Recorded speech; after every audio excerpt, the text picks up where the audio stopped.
Sehr geehrter Herr Minister, Ihre Exzellenz Alan Hammer-Said, Ihre Exzellenz Safin Desey, sehr geehrter Herr Generalkonsul Klaus Streicher, sehr geehrte Gäste der kurdischen Bildungsbehörden, sehr geehrte Mitglieder des Vorstands der Deutschen Schule Erbil, sehr geehrte Gäste der deutschen Institutionen, liebe Eltern, liebe Freundinnen und Freunde der Deutschen Schule Erbil, liebe Schülerinnen und Schüler.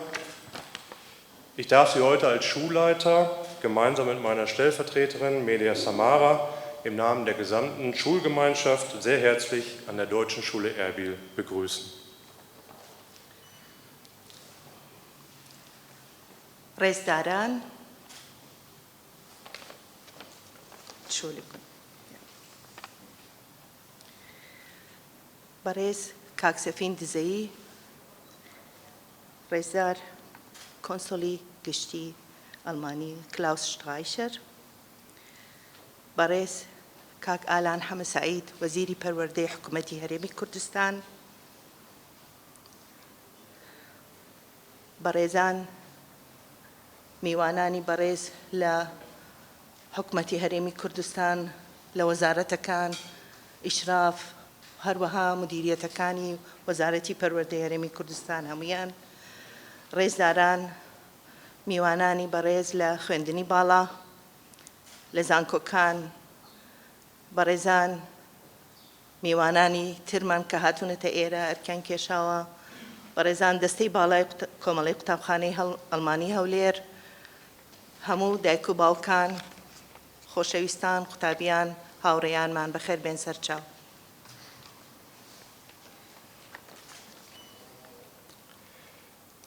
Wir sind heute zusammengekommen, um die offizielle Übergabe des Gütesiegels Exzellente Deutsche Auslandsschule zu feiern. Mit diesem Gütesiegel sind wir nicht nur eine anerkannte deutsche Auslandsschule, das sind wir schon seit 2010, sondern eine deutsche Auslandsschule, die nach einer intensiven Inspektion durch die deutsche Schulaufsicht offiziell das Prädikat Exzellente Deutsche Auslandsschule führen darf. ئێمە هەمومان ئەمڕۆ کۆ دەبینەوە بۆ ئاهەنگگێڕانی فەرمی قوتابخانەی ئەڵمانی هەولێر بە بۆنەی بەنایابکردنی یاخود پەسەندکردنی کوالەتی بڕوانامەی کوالەتی کە بەو قوتابخانەیە ئەمڕۆ دەبەخشرێت. ئەو قوتابخانەیە تا ئێستا لە 2002 قوتابخانێکی دانپێنراو بوو لەلایەن حکومەتی ئەڵمانیە فیدراڵ و لەلایەن حکومەتی هەرێمی کوردستان پێکەوە، بەڵام ئێستا نەک قوتابخانێکی ناسرا و دانپێنراوین بەڵکو بووینە قوتابخانەیەکی نەک زۆر باش پلە نایاب لە قوتابخانە فەرمیەکانی دەرەوەی وڵاتی ئەڵمانیە فیدراڵ. Für unsere Gäste vielleicht noch mal ein ganz kurzer Abriss, was zeichnet eigentlich eine deutsche Auslandsschule aus? ئێستا پرسیارێک دێتە کایەوە. ئێمە وەکو ئەندامی تۆڕی 140 قوتابخانەی ئەڵمانی لە دەرەوەی وڵاتی ئەڵمانیا پرسیارەکەوەی ئایا چی شتێک جیامان دەکاتەوە؟ Die Deutsche Schule Erbil ist wie alle deutsche Auslandsschulen ein Partnerschaftsmodell. Das heißt, es gibt einen Schulverein, der hier von Personen in Erbil gegründet wurde und er ist der Träger der Schule. Deutschland unterstützt die Schule personell und finanziell. Wir sind eine Begegnungsschule, in der Kinder aus deutschen und deutsch-kurdischen Familien, die aus Deutschland nach Kurdistan zurückgekehrt sind, gemeinsam mit Kindern aus kurdischen Familien, die sich bewusst für das deutsche Bildungssystem und die Deutsche Schule Erbil entschieden haben, unterrichtet werden. وەڵامی پرسیارەکەمان قوتابخانەی ئەڵمانی هەولێر یەکەم مۆدێلێکی هەمەهەنگیە، هاوبەشە لە نێوان دوو کولتور دوونەتەوە. ئەم قوتابخانەیە لەم هەولێرە لەم شاری هەولێرە بە دەستەی باڵای هەڵبژێردای ئەم قوتابخانەیە دامەزراوە لەلایەن دەستەی باڵای کۆمەڵی قوتابخانەی ئەڵمانی هەولێرە دامەزراوە. ئەڵمانیا سپۆنسەری قوتابخانەی ئەڵمانیا لە ڕووی دارایی و لە ڕووی ناردنی کارمەندانیەوە پشتگیری ئەم قوتابخانەیە دەکات. بە هەمان شێوە لە سەرەتاوە حکومەتی هەرێمی کوردستان هاوکار و پشتگیری ئەو قوتابخانەیە بووە. ئەم قوتابخانەیە بە عەرەبی پێڵە نقطەی لقاءە، واتە قوتابخانەیەکی ڕووبوونەوەیە. منداڵانی کورد گەڕاوە لە وڵاتی ئەڵمانیا لێرە ئەگەڕێنەوە بۆ کوردستان دەخوێنن لەگەڵ منداڵە کوردیەکانی ئەو شارە ئەو وڵاتە کە دایک و باوکیان بە ئاگاوە سیستمی خوێندنی ئەڵمانیان بۆ هەڵبژاردوون، پێکەوە ئەو منداڵانە ڕوبەڕووی یەک دەبنەوە و لەو قوتابخانەیە دەخوێنن. Als offizielle deutsche Auslandsschule sind wir eine Schule, die ohne Gewinnerzielungsabsicht Bildung nach deutschem System anbietet. Das heißt, wir sind eine Non-Profit-Schule. Wir haben die Berechtigung von den deutschen Bildungsministerien, deutsche Abschlussprüfungen durchzuführen und deutsche mittlere Schulabschlüsse zu vergeben. So unterrichten wir die deutschen Fächer in deutscher Sprache mit deutschem Curriculum. Nach der 9. bzw. der 10. Klasse legen unsere Schülerinnen und Schüler den mittleren Schulabschluss ab. Da wir außerdem eine IB World School sind, können unsere Schülerinnen und Schüler nach der Klasse 12 das IB-Diplom erhalten, mit dem sie weltweit studieren können. Unsere Absolventinnen und Absolventen studieren derzeit in Kurdistan, Deutschland, Türkei, Niederlande, Österreich und auch kurz in England.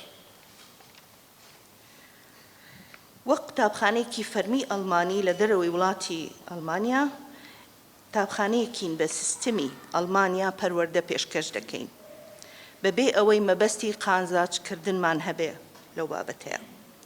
ئێمە دەسەڵاتمان هەیە کە تاقیکردنەوە کۆتاکانی وەزاری پەروەردەی ئەڵمانیا ئەنجام بدەین بە قوتابیانمان و بڕوانامەی بەجێهێشتنی قۆناغی ناوەندی و دواناوەندی پێ ببەخشین.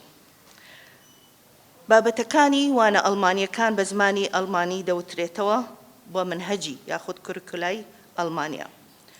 دوای پۆلی نۆدا خوێندکارەکانمان بڕوانامەی بەجێهێشتنی قۆناغی ناوەندی و دواناوەندی وەردەگرن. وەک ئێمە چۆن قوتابخانەیەکی ئەڵمانین هەتا پۆلی نۆدا سیستمی ئەڵمانیا پێشکەش دەکەین یاخود هەڵبژێرا و دەوترێتەوە، بەشێکیشین لە قوتابخانەکانی ئایبی جیهانی. خوێندکارەکانمان دەتوانن لە دوای پۆلی 12 بە کۆرسێکی 2 ساڵەی پۆلی 11 و 12 دیبلۆمی ئایبی وەربگرن کە ڕێگە بە خوێندنیان دەدات لە زانکۆکانی جیهان. دەرچوانمان ئێستا بە شانازیەوە لە زانکۆکانی هەرێمی کوردستان، تورکیا، ئەڵمانیا، هۆڵەندا، نەمسا و تازەیەکێکیشمان لە ئینگلتەرا وەرگیرەوە. ئەمانە هەموو خوێندکاری ئێمە بوون لەو قوتابخانەیە دەرچوون و بڕوانامەیان وەرگرتووە و بەو شەهادەی لێرە وەریان گرت دەتوانن بخوێنن. Ich danke Ihnen allen, dass Sie heute zu uns gekommen sind, um die Übergabe des Gütesiegels, das die Unterschrift des Bundespräsidenten Frank-Walter Steinmeier trägt, durch den Generalkonsul Klaus Streicher mit uns zu begehen. Herzlichen Dank. Und folgen würde nun die Rede von Herrn Streicher, unserem Generalkonsul.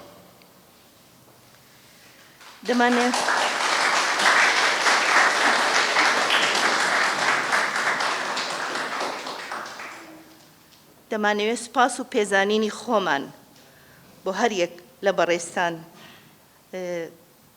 پێشکەش بکەین کە ئەمڕۆ بەشداریتان کرد بۆ پیرۆزکردنی بڕوانامەی کوالەتی، بڕوانامەی پێدانی نەک قوتابخانەیەک کە بخەمڵێنرێت، نە بە شێوەیەکی زۆر باش، بە شێوەیەکی نایاب، کەواژووی سەرۆکی ئەڵمانیای فیدرال فرانک والتەر شتاینمایەری لەسرە و لەلایەن کۆنسوڵی گشتی بەڕێز کلاوس شترایشەرەوە ڕادەستی قوتابخانەکەمان دەکرێت.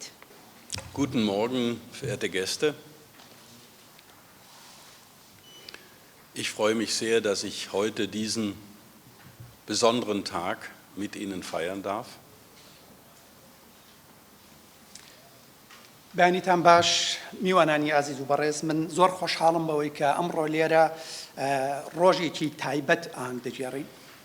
Und ich freue mich ganz besonders, dass ich mit heute Herr Bildungsminister Saleh und Außenminister Disay eingefunden haben, zwei langjährige und großartige Unterstützer dieser Schule. هەروەها بە تایبەت بۆ خۆشحاڵم کە ئەمڕۆ لێرە بەڕێزان وەزیری پەروەردە کاک ئەلان حەمەدساڵح هەروەها وەزیری دەرەوە بەڕێز کاک سەفین دزەیی کە دوو پاڵپشت و پشتگیریکەری دێرینەی قوتابخانەی ئەڵمانین لێرە لەگەڵ ئێمە. Und ich möchte natürlich alle anderen begrüßen, die in der Vergangenheit tatkräftig und immer noch die Schule unterstützen. Dazu gehören die Vertreter des Bildungsministeriums in Kurdistan. Dazu gehören aber selbstverständlich auch die Vertreter des Schulvorstandes, die Leitung der Schule, die Lehrer und Lehrerinnen. هەروەها دەمەوێت لێرە بەخێرهاتنی هەموو ئەوانش بکەم کە لە ڕابردوودا پشتیوان و پاڵپشتی قوتابخانەی ئەڵمانی بوون بۆ نمونە نوێنەرانی وەزارەتی پەروەردە، نوێنەرانی وەزارەتەکانی دیکە یا فەرمانگەکانی دیکەی تایبەتمەند، کۆمەڵەی قوتابخانەی ئەڵمانی بە هەمان شێوە مامۆستایانیش. Liebe Gäste, Deutschland und Irak und insbesondere Kurdistan, Irak verbindet schon lange eine enge Freundschaft und Partnerschaft. میوانانی عزیز، ئەڵمانیا و عراق و هەرێمی کوردستانیش شەراکەتێک و دۆستایەتێکی زۆر دێرینەیان هەیە. Seit der Niederschlagung des IS hat diese Freundschaft und Partnerschaft besonders durch die Unterstützung des Landes beim Wiederaufbau, bei der Unterstützung der Flüchtlinge und Vertriebenen, gerade auch in der Region Kurdistan, Irak, ihren Ausdruck gefunden. بەتایبەتیش دوای سەرهەڵدانی داعش ئەم دۆستایەتی و شەراکەتیە زیاتر لە پشتیوانیکردن و پشتگیریکردن لە بنیاتنانەوە لە بەدەنگەوە هاتنی پەنابەران و ئاوارەکان لە هەرێمی کوردستاندا بەتایبەتی ڕەنگی داوەتەوە. Ein wichtiger Aspekt dieser Zusammenarbeit zwischen Deutschland und Kurdistan ist aber natürlich auch die Bildung. لایەنێکی دیکەی زۆر گرنگی ئەم هەماهەنگی و پێکەوە کارکردنەی نێوان ئەڵمانیا و هەرێمی کوردستان کرد یاخود بواری پەروەردە و پێگەیاندنە. Und eine Institution, die diese Bildungszusammenarbeit wie keine andere unterstreicht, ist die Deutsche Schule Erbil. دەستگایەک یا دامەزراوەیەکی بێوێنەیش لەم جۆرە لە هەماهەنگی و پشتیوانیکردنە بێگومان قوتابخانەی ئەڵمانی هەولێرە. Sie besteht seit 2010 und ermöglicht deutschen und kurdischen Kindern Bildung nach deutschen Standards.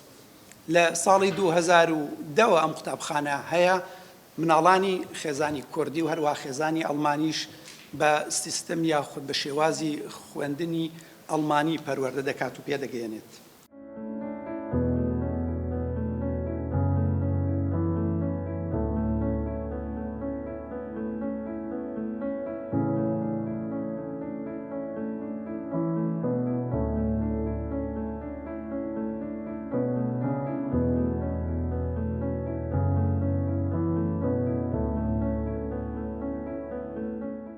کاتی ئەمولایەکتان باش خۆشحاڵین ئێمە ئەمڕۆ لێرە لە قوتابخانەی ئەڵمانی لە هەولێری پایتەخت لە مەراسیمی ڕێزلێنان یان متمانە بەخشین بەم قوتابخانەیە بەشدارین کە ئاستێکی ناوی وەرگرتووە.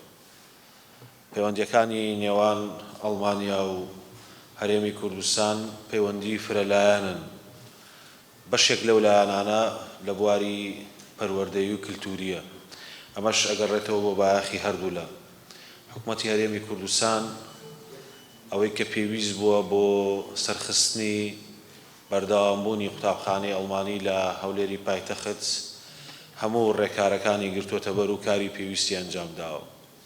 ئەمڕۆ بەناوی وەزارەتی پەروەردە پیرۆزبایی لە بەڕێوەبەر و دەستەی کۆمەڵەی باڵای قوتابخانەی ئەڵمانی لە هەولێری پایتەخت دەکەین و سوپاسگوزاری مامۆستایانین کە پێکەوە هەمویان بە هەمانجی توانیویانە بگەنەوە ئاستەی کە لە نێو قوتابخانەکانی ئەڵمانیا لە دەرەوەی وڵات قوتابخانەی ئەڵمانی لە هەولێری پایتەخت یەکێک بێت لە قوتابخانەکانی کە ئاستینایە وەرەگرێت لە ڕووی کوالیتی و جۆری خوێندنەوە.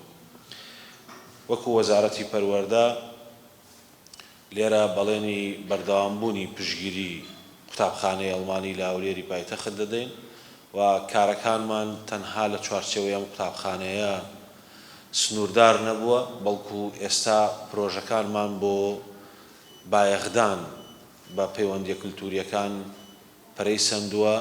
لە چەندین ناوەندی خوێندن لە هەرێمی کوردستان زمانی ئەڵمانی دەخوێنرێ بە هاوبەشی لەگەڵ پەیمانگای گۆتە و سەرتاسەری هەرێمی کوردستانی گرتوۆتەوە لە هەر شارە و چەند قوتابخانەیەکە و پاڵپشتی ئەو دامەزراوانەی کە لە بواری پەروەردە و کولتور کارەکەن و پاڵپشتی قونسوڵخانەی ئەڵمانیان هەیە و پاڵپشتی دەوڵەتی ئەڵمانیان هەیە. ئێمەش لە هەرێمی کوردستان پاڵپشتیمان کردوون. دووبارە پیرۆزبایی وەزارەتی پەروەردە ئاراستەی مامۆستا و بەڕێوەبەران و هەموو ئازیزان و فەرمانبەرانەکەم لە قوتابخانەی ئەڵمانی لە هەولێری پایتەخت بە بۆنەی بەدەستهێنانی ئەو ئاستە کە ئاستێکی گرنگە و بۆ ئێمەش لە وەزارەتی پەروەردە جێگەی بایەخە، چونکە وەک ئاماژەی پێدراوە قوتابخانەیە کۆکەرەوەی کولتورە جیاوازەکانە. تەنها منداڵی ئەڵمانی لێرە ناخوێنێ، بەڵکو منداڵی کوردستانیش لە ناو قوتابخانەیە دەخوێنێ لە پێکهاتە جیاوازەکانیش.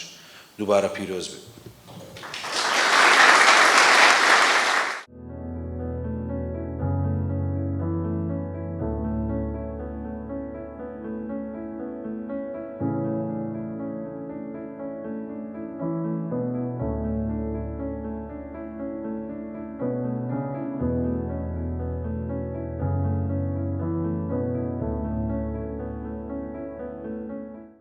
بەڕێزان وەزیری پەروەردە کاکالان حەمەد سەعید، بەڕێزان وەزیری دەرەوە کاک سەفین دزەیی، بەڕێزان لە وەزارەتی پەروەردە و خوێندنی باڵا، بەڕێز قۆنسوڵی گشتی هێشتخایکە، میوانانی بەڕێز خۆشەویستان، خۆشحاڵم بناوی دەستەی باڵای قۆمەڵی قوتابخانە لێرە بە خێراتتان دەکەم. Auf alle Kontinenten, in mehr als 70 Ländern, gibt es 140 offizielle deutsche Auslandsschulen, zu denen sich auch Deutsche Schule Erbil zählen darf. لە هەموو کەشوەرەکاندا زیاتر لە 70 وڵات لە سەر و 140 قوتابخانەی فەرمی لە دەرەوەی وڵاتی ئەڵمانیا هەن. قوتابخانەکەمان لە هەولێر یەکێکە لەم قوتابخانەی دەرەوەی وڵاتی ئەڵمانیا. So unterschiedlich diese Schulen auch sein mögen, haben sie doch eine gemeinsame Verbindung zu Deutschland, die für die sowohl Heimat als auch Vorbild für Bildung und Lehre bedeutet. هەرچەندە ئەم قوتابخانە لە یەکتر جیاوازن،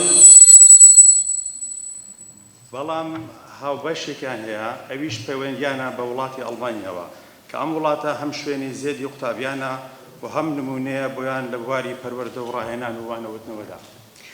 Mit diesen Grundgedanken wurden auch Schulverein Deutsche Schule Erbil e.V. gegründet, um aus Deutschland zurückkehrende kurdische Familien eine deutsche Heimat in Erbil zu bieten, um einen Ort zu schaffen, an dem ihre Kinder auch in der Zukunft Deutsch Bildungsstandard genießen können. دەستەی باڵای کۆمەڵی قوتابخانەی ئەڵمانی هەولێر بەم بیرۆکە بنەڕەتیەدا دامەزرا کە ماڵێکی ئەڵمانی لە هەولێر بۆ ئەو خێزانە کوردانەی کە لە ئەڵمانیاوە دەگەڕێنەوە پێشکەش بکات و شوێنێک دروست بکات کە تێدا منداڵانی ئەو خێزانانە بتوانن بەردەوام بن لە سوودوەرگرتن لە ستاندەرتە پەروەردەییەکانی وڵاتی ئەڵمانیا. لەمەوە بۆ ماڕوون دەبێتەوە کە قوتابخانەکەمان چ گرنگێکی تایبەت و چ ئەرکێکی جەوهەری هەیە وەک تاقە قوتابخانەی ئەڵمانی لە هەرێمی کوردستان و عێراقدا. Von Kindergarten bis zum Gemischsprache internationaler Baccalaureat lernen die Schüler und Schüler nicht nur die deutsche Sprache und kulturelle Werte kennen, sondern werden auch von interkultureller Begegnung zwischen Kurdistan und Deutschland geprägt. لە باخچەی ساوایانەوە تا دەگاتە بەکالۆری نێودەوڵەتی زمانی تێکەڵاو، قوتابیان تەنیا زمانی ئەڵمانی و بەها کولتوریەکانی وڵاتی ئەڵمانیا فێر نابن، بەڵکو بە بەیەکگەشتنی و کولتوریەکانی نێوان کوردستان و ئەڵمانیاش ئاشنا دەکرێن. Wie sehr die jungen Menschen davon profitieren, wissen nicht nur aus Deutschland zurückgekehrte Familien zu schätzen. Die deutsche Schule Erbil ist zunehmend auch ein geschätztes Bildungsinstitut für Kinder aus Familien, die bisher keine Verbindung zu Deutschland hatten. جگە لە منداڵانی ئەو خێزانانەی کە لە ئەڵمانیاوە دەگەڕێنەوە گەنجانی تری کوردستانیش پێزانینی تەواویان بۆ ئەم قوتابخانەیە هەیە و لی سوودمەند دەبن. قوتابخانەی ئەڵمانی هەولێر ڕۆژ لە دوای ڕۆژ دەبێت بە دامەزراوەیەکی پەروەردەیی باوەڕپێکرا و بۆ منداڵانی ئەو خێزانانەی کە پێشتر هیچ پەیوەندێکیان بە ئەڵمانیاوە نەبووە بەڵام دوای ناوبانگی باشی ئەم قوتابخانەیە کەوتون. Damit leistet die Deutsche Schule Erbil in der Region Kurdistan ein erheblicher Beitrag für die wirtschaftliche, politische Zusammenarbeit mit Deutschland, die es weiterhin zu unterstützen gilt. بەم شێوەیە قوتابخانەی ئەڵمانی لە هەولێر بەشداریەکی بەرچاو دەکات لە هاوکاری ئابووری و سیاسی هەرێمی کوردستان لەگەڵ ئەڵمانیا کە دەبێت بەردەوام بین لە پشتیوانیکردن لێی. Wir sind sehr stolz, dass die Deutsche Schule Erbil sich seit kürzer Zeit exzellente deutsche Auslandsschule nennen darf. زۆر شانازی دەکەین کە قوتابخانەی ئەڵمانی لە هەولێر بەم دوایە لەلایەن وڵاتی ئەڵمانیاوە ڕێگەی پێدرا کە خۆی بە قوتابخانەی ئەڵمانی نایاب لە دەرەوەی وڵات ناو ببات. Trotzdem dürfen wir nicht vergessen, dass die Schule sowie die gesamte Region in den letzten Jahren nicht nur glückliche Tage wie heute hatte. سەرڕای ئەوەش نابێت ئەومان لەبیر بچێت کە قوتابخانەکە وەک هەموو هەرێمەکە نەک هەروەک ئەمڕۆ ڕۆژانی خۆشی هەبووە بەڵکو لە سەروی sondern vor allem auch schwierige Tage erlebt hat. بەڵکو لە سەروی هەمویانەوە ساڵانی سەختی بەسەر بردووە. Der Erfolg, den wir heute feiern, ist vor allem großzügiger Unterstützung der Bundesrepublik Deutschland zu verdanken, sowohl der finanziellen Mittel als auch persönliche Engagement, vertreten durch Generalkonsulat hier in Erbil. Es ist zu verdanken, dass wir wirtschaftliche Krise, Herausforderungen, Sicherheitslage und zuletzt auch Corona-Pandemie erfolgreich gemeistert haben. Und auch die Schule von dem Hintergrund bewiesen konnte, dass dieser Ort exzellente deutsche Schulbildung stattfindet. ئەو سەرکەوتنەی کە ئەمڕۆ ئاهەنگی بۆ دەگەڕین بە پلەی یەکەم دەگەڕێتەوە بۆ پشتیوانی بەخشندەی کۆماری فدرالی ئەڵمانیا ئەوە لە سایە هەردوو ئەمرازی دارایی و هاوکاری تایبەتی لەلایەن نوێنەرانی قونسوڵخانەی گشتی ئەڵمانیا لە هەولێر وای کرد کە ئێمە سەرکەوتوو بین بەسەر ئەو قەیرانە ئابووریانە و تەحەدیەکانی بارودۆخی ئەمنی و لەم دوایەشدا پەتای کۆڕۆنا و هەروەها قوتابخانەکەمان توانی لە بەرامبەر ئەم کۆسپ و تەنگەشانەدا بیسەلمێنێت کە لە توانایدا هەیە خوێندنی ئەڵمانی لە ئاستێکی نایابدا لەم شوێنەدا پێشکەش بکات. لەم دەرفەتەدا دەمانەوێت سوپاسی بەپایانی خۆمانتان پێڕابگەیەنین. Dafür wollen wir uns an dieser Stelle sehr herzlich bedanken. Genauso bedanken wir uns bei der Regionalregierung Kurdistan, vertreten durch die Bildungsminister, für ihre Unterstützung in den letzten 12 Jahren. و هەروەها بەپێویستی دەزانین کە سوپاسگوزاری بێپایانی خۆمان بۆ حکوومەتی هەرێمی کوردستان دەرببڕین بۆ ئەو هاوکاریە مەزنەی کە لە 12 ساڵی ڕابردوو بە شێوەیەکی بەردەوام پێشکەشی کردوین. Meine sehr geehrten Damen und Herren, wir freuen uns gemeinsam mit Ihnen, diesen besonderen Tag zu feiern zu dürfen und hoffen, dass alle auch in Zukunft die Deutsche Schule Erbil unterstützen, um diese deutsche Heimat in Kurdistan für die Kinder und Familien der Jugend aufrechtzuerhalten. میوانانی بەڕێز خۆشحاڵین کە توانیمانە ئەم ڕۆژە تایبەتیە لەگەڵ ئێوەی بەڕێز پیرۆز بکەین. هیوادارین لە داهاتووشدا هەمووتان بەردەوام بن لە پاڵپشتی قوتابخانەی ئەڵمانی هەولێر لە پێناو پاراستنی ئەم ماڵە ئەڵمانیا لە کوردستان بۆ منداڵان و خێزانی ناوچەکە. زۆر سوپاس.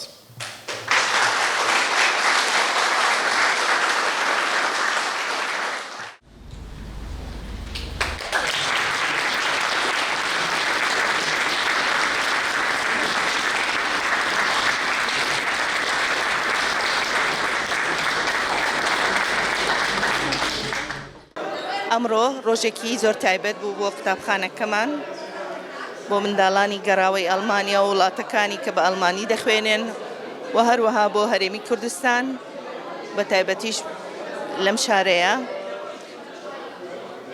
کە تێیدا پیرۆزباییکردن یاخود پیرۆزکردنی بۆنەیەک بوو ئاهەنگێک بوو بە بۆنەی پێدانی بڕوانامەی نایاب بڕوانامەی کوواڵیتی نایاب بە قوتابخانەکەمان لەلایەن سەرۆکی ئەڵمانیاوە فرانک والتەر شتاینمایر کە واژوو کرابوو لە مانگی هەشتی 2022دا دوای 12 ساڵ بەڕێوەبردننی ئەم قوتابخانەیە زۆر پێخۆشحاڵین کە ئەو بڕوانامەیە درا بە قوتابخانەکەمان و خەمڵێنرا بە قوتابخانەیەکی نەک زۆر باش بەڵکو نایاب لە ڕیزی قوتابخانە نایابەکانی دەرەوەی وڵاتی ئەڵمانیا. ئەم قوتابخانەیە ئەندامی تۆڕی 140 قوتابخانەی ئەڵمانیا لە دەرەوەی وڵاتی ئەڵمانیا و ئێمە وابزانم ژمارە 140 پێخۆشحاڵین کە لە هەرێمی کوردستان جۆرێک لەو قوتابخانەیە هەبێت خوێندن و سیستمی ئەڵمانی بەکاربێنێت بۆ فێرکردن بۆ پەروەردە بۆ پەروەردەی مناڵان بۆ پەروەردەی خوێندکاران. ئەم قوتابخانەیە لە باخچەی منداڵانەوە هەیەی تێیدا منداڵ پەروەردە دەکرێت هەتا پۆلی 12 بە سیستمی ئەڵمانی و منهەجی ئەڵمانی تا پۆلی 9 تاقیکردنەوەکانی وەزاری ئەڵمانیا دەکرێت و بڕوانامەی جێهێشتنی خۆناغی ناوەندی و دوانەوەندی دەبەخشرێت. ئەو دەسەڵاتەمان هەیە لەم قوتابخانەیە و پۆلی 11 و 12 خۆناغی ئامادەی ئەم قوتابخانەیە کە پەیڕەوی جیهانی نظامی IB ئەکات یاخود نظامی IB ئەکات لە قوتابخانەکە کە کۆرسێکی 2 ساڵەیە لە پۆلی 12 تاقیکردنەوەی جیهانی IB ئەنجام ئەدرێت و قوتابیان بڕوانامەی دبلۆم وەردەگرن و بەهۆی دەتوانن لە خوێندنی باڵا و زانکۆکان بەردەوام بن لە خوێندن. هیچ مەرجێک نییە بۆ وەرگرتنی منداڵ لە باخچەی منداڵان. مەرجەکان تەنها تەمەنە و ئەو مەرجانەی کە پەیڕەو دەکرێت لە هەموو باخچەکان. مەرجی وەرگرتنی قوتابیان جاران بە زمان بۆ زمانی ئەڵمانی بزانیە بەس ئێستا دەرگا کراوەتەوە بۆ ژمارێکی زۆرتر بە پێی توانە ئێمە کۆرسی بەهێزکردنی زمانی ئەڵمانی و هەروەها زمانی کوردیش دەدەین لەو قوتابخانەیە چونکە زمانی کوردی و زمانی ئەڵمانی پێکەوە زمانی سەرەکین لەو قوتابخانەیە و بە وەکو بابەتی سەرەکی دەخوێنرێت. دوای جێهێشتنی قۆناغی ناوەندی پۆلی 9 ئیمتیحانی وەزاری پۆلی 9 و هەروەها پۆلی 10 قوتابیان دەتوانن یا لێرە بەردەوام بن و قۆناغی IB تێپەڕ بکەن و بخوێنن یاخود دەتوانن بڕۆنە قوتابخانەیەکی تر یاخود دەتوانن بگەڕێنەوە ئەڵمانیا لەوێ ئینستیتیوت هەیە ئاوسبیلدون هەیە لەوێ دەکرێت پەیمانگە تەواو دەکەن یان قۆناغی ئامادەی لەوێ تەواو دەکەن. ئەو قوتابیانە یاخود ئەو خوێندکارانەی لێرە دەمێننەوە دەتوانن قۆناغی IB تەواو بکەن بخوێنن و تێیدا بڕوانامەی دبلۆم وەرەگرن دبلۆمی IB بە کەلۆریای ئینتەرناشناڵی جیهانی پێدەوترێ IB تێیدا دەتوانن ئەگەر هاتوو نمرەی باش دەست بێنن لە زانکۆکانی هەرێمی کوردستان و هەروەها زانکۆکانی جیهانیش بخوێنن. بۆیە دەمەوێت لێرە بە شانازیەوە بیدرکێنم کە قوتابیمان هەیە لە هەرێمی کوردستان دەخوێنێت هەمانە لە تورکیا لە نەمسا لە ئەڵمانیا خۆی لە هۆڵەندا و لە بەریتانیا قوتابیانمان وەرگیراون و درێژە بە خوێندنی خۆیان ئەدەن لە بواری خوێندنی باڵایە. Wir haben heute der Deutschen Schule Erbil das Gütesiegel ئێمە ئەمڕۆ لێرە لە قوتابخانەی ئەڵمانیدا بڕوانامەی پەسەندکردنی نایابێتیمان بە قوتابخانەیە پێشکەش کرد وەک ئەم بڕوانامەیەش بەرزترین بڕوانامەی هەڵسەنگاندنی قوتابخانەیەکی ئەڵمانیە لە دەرەوەی وڵات. ئەم بڕوانامەی پەسەندکردنی نایابێتیەش جەخت هەر لەوە ناکاتەوە کە قوتابخانەی ئەڵمانی بە چێ ئاستێکی بەرز خوێندن پێشکەش بە قوتابیانی کورد و ئەڵمانی لێرە دەکات بەڵکو هەروەها جەخت لە هەماهەنگی زۆر چڕ و لە یەک نزیکی بواری خوێندن و کولتوریش لە نێوان ئەڵمانیا و هەرێمی کوردستان دەکاتەوە. بۆیە من هیوای پیرۆزبایی لە قوتابخانەی ئەڵمانی دەکەم و هیوای سەرکەوتنی بۆ دەخوازم و سوپاسی هەموو ئەوانش دەکەم کە کاریان بۆ ئەم قوتابخانەیە کردەوە. Exzellente Unterstützung der Deutschen Schule Erbil.